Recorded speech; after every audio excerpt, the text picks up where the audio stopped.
Kami dari kelompok 1 akan melaporkan hasil wawancara kewirausahaan.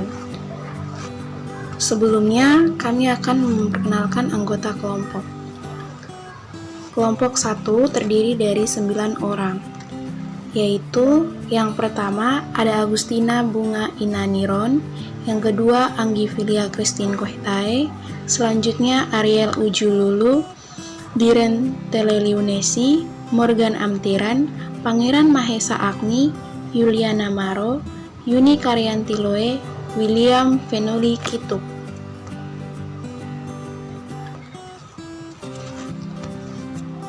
Selanjutnya adalah identitas narasumber.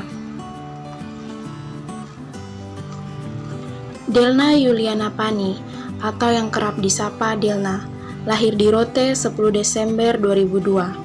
Di usia yang masih terbilang muda, yakni 20 tahun, dia tengah menempuh pendidikan di perguruan tinggi negeri, yaitu di Universitas Nusa Cendana Kupang, dengan pendidikan matematika sebagai profesinya nanti. Selama menjalani studinya, dia bertempat tinggal di Waisapa. Selanjutnya, latar belakang berwirausaha. Ketika masih berada di bangku SMA, Dilna telah mulai mengembangkan sayapnya di dunia kewirausahaan, yaitu wirausaha online shop dan jualan pulsa. Selain karena praktis, dalam hal ini tidak terlalu menghabiskan tenaga, alasan utama Dilna memilih wirausaha ini adalah karena tidak mengganggu waktu belajarnya pada waktu itu. Secara mandiri, Dilna menyisihkan uang jajannya dan uang saku hasil pelatihan Sasando di salah satu sanggar di sekolahnya untuk memulai bisnisnya. Sudah menjadi rahasia publik bahwa ketika terjun dalam dunia bisnis, tentunya kita akan menemui kendala atau kesulitan. Kesulitan yang kerap kali Dilna temui dalam menjual pulsa, yaitu orang yang sering mengutang. Hal ini terkadang membuatnya menjadi korban perasaan.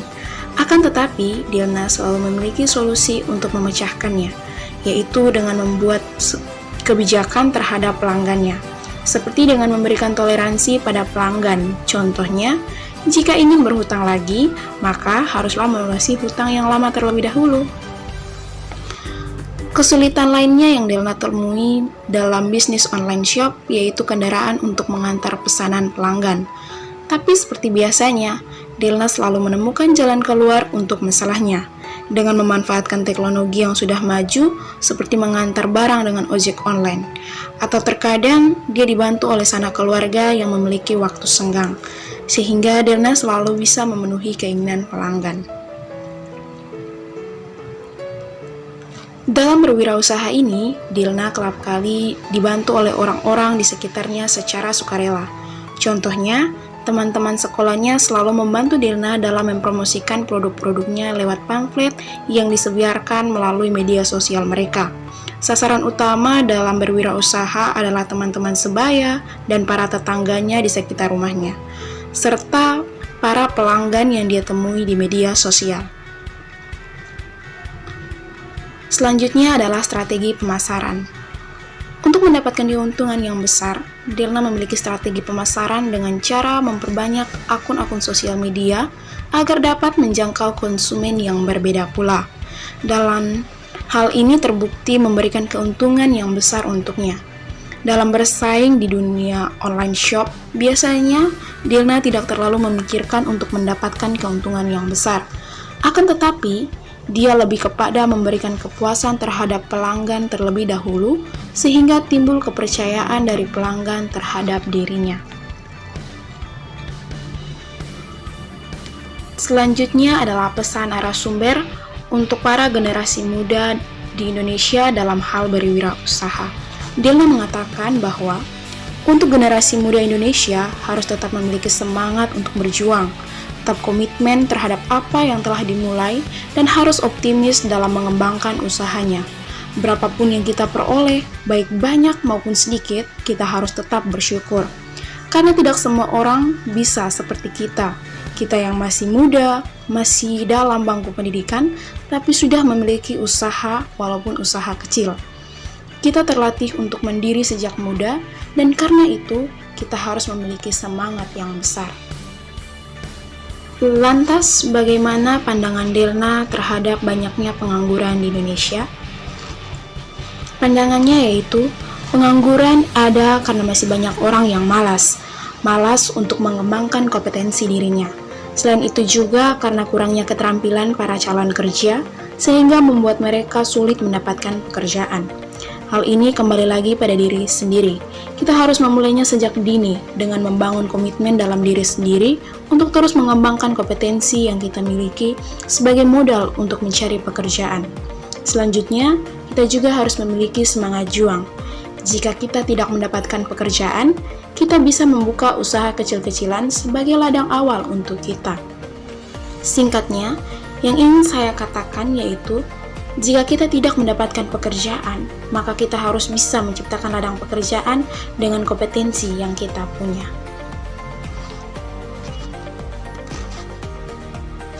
Inilah dokumentasi dari hasil wawancara kami. Sekian dan terima kasih.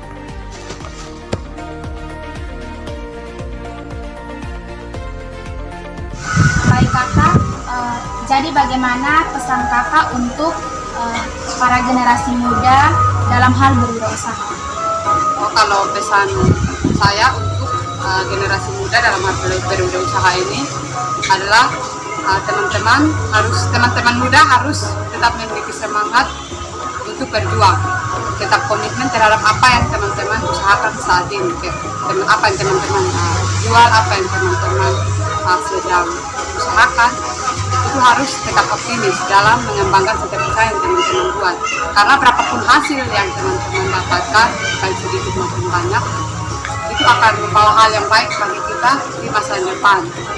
Dan tidak semua orang bisa seperti pribadi kita yang walaupun dalam masa muda masih dalam usia yang rentan balasan sampai 20-an, tapi kita sudah punya komitmen, kita sudah punya usaha untuk menghasilkan sesuatu itu sendiri, menghasilkan uang sendiri untuk bisa kita gunakan keperluan kita, bisa hidup mandiri, apapun misalkan saat kita membutuhkan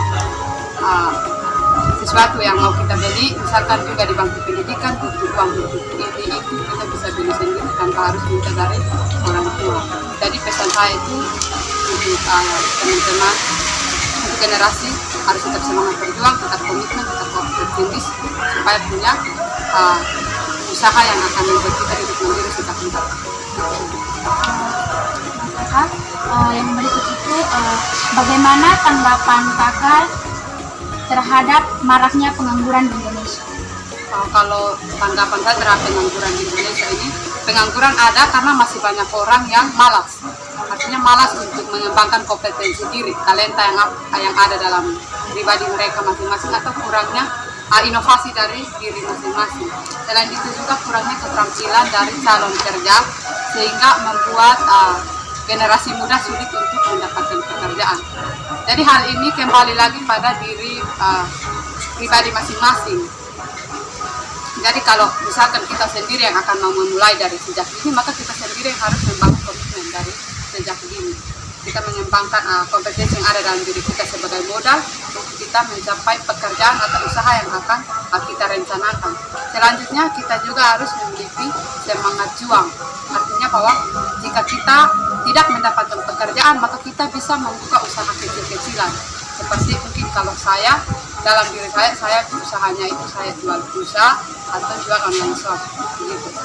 Jadi singkatnya yang ingin saya katakan yaitu, jika kita tidak mendapatkan pekerjaan, maka kita harus bisa untuk menciptakan ladang pekerjaan kita sendiri dengan kompetensi, inovatif, kreativitas yang kita miliki. Mungkin itu saja dari saya. Terima kasih.